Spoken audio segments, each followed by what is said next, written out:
Hey y'all, this is Alex, and today I am going to be teaching you how to use this Summit version of Google Docs. So today we are viewing the demo PLP, and we're viewing it as Jalen. And Jalen is starting a new project in English called Outsiders on Trial Self-Awareness. And Jalen's teacher is like, hey, you gotta write down some quotes in your book journal. Like, come on, you gotta do this. So what they do is, let's say they were on project overview. They go to the checkpoint that says book journal, click on that, and it takes you to this little window with the checkpoint on it. So as you can see, this is just a demo of like what different checkpoints look like for different subjects. So let's not pay attention to that. Anyways, Jalen is going to write some stuff about the Outsiders, which I actually just read, so this works out well. So Jalen wants to say the first chapter talks about Pony Boy. Now Jalen wants to put this into a bullet point. That's personally what I like to do when I'm writing down book quotes and that kind of thing. It just makes it easier for me to read.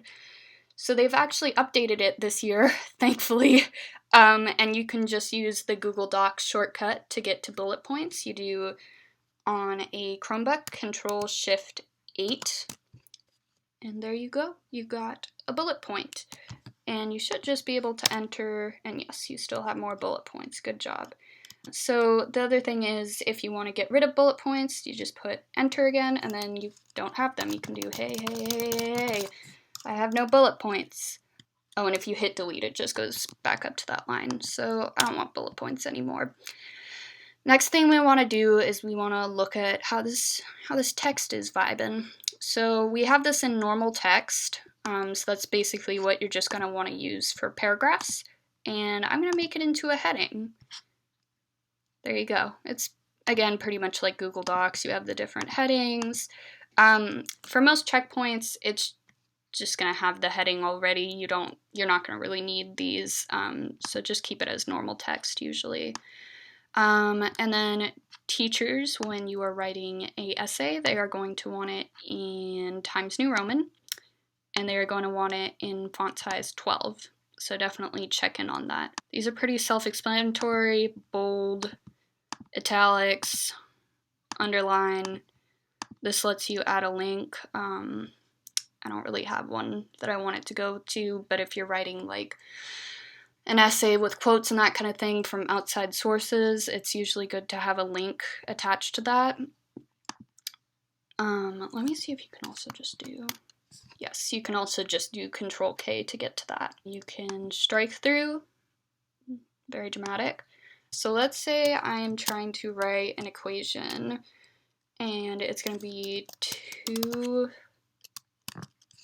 squared plus 2 squared equals 8. I had to think about that. So what we are going to do is we're going to go over there.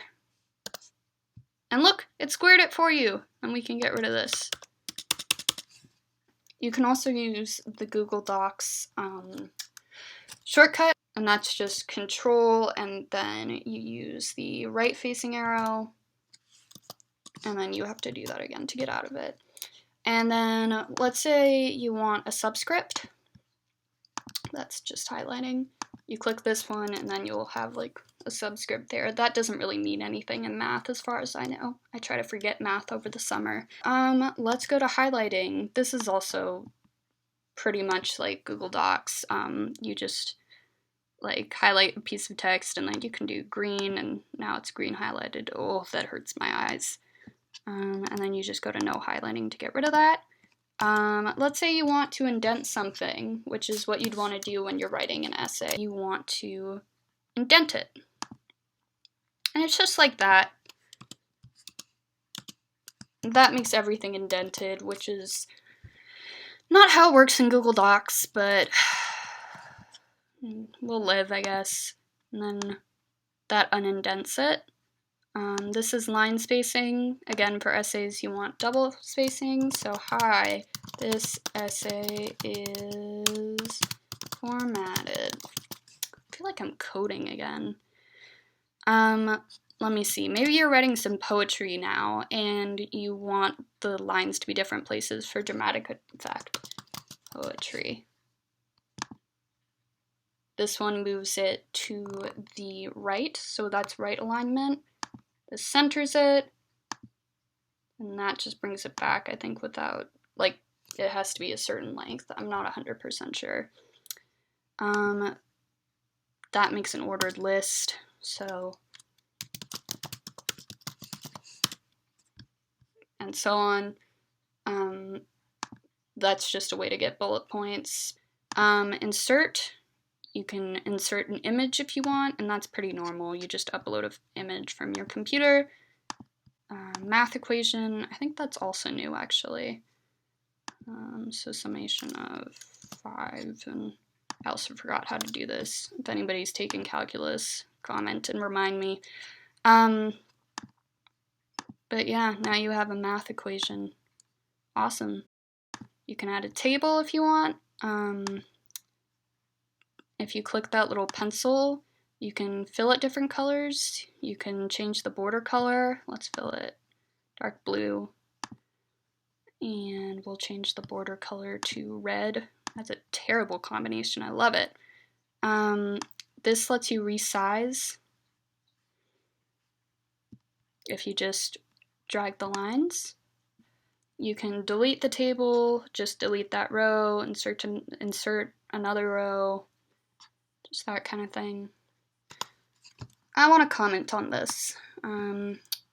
So I highlight it, and then I click the comment, and then it's me, hi, and I'll just say change later. That's also something I like to do on my essays. Post. Yes, and you can reply. You can also delete it and edit it. And then this just undoes, and that redoes stuff. Okay. So yeah, that's pretty much it. And then I'm just going to be honest about something. Usually what I do is I write my essay in Google Docs and then copy paste it into the checkpoint. I don't necessarily do that with like book journals, but it's just a little bit easier. Yeah, that's how to use the checkpoints. Hopefully you found this helpful.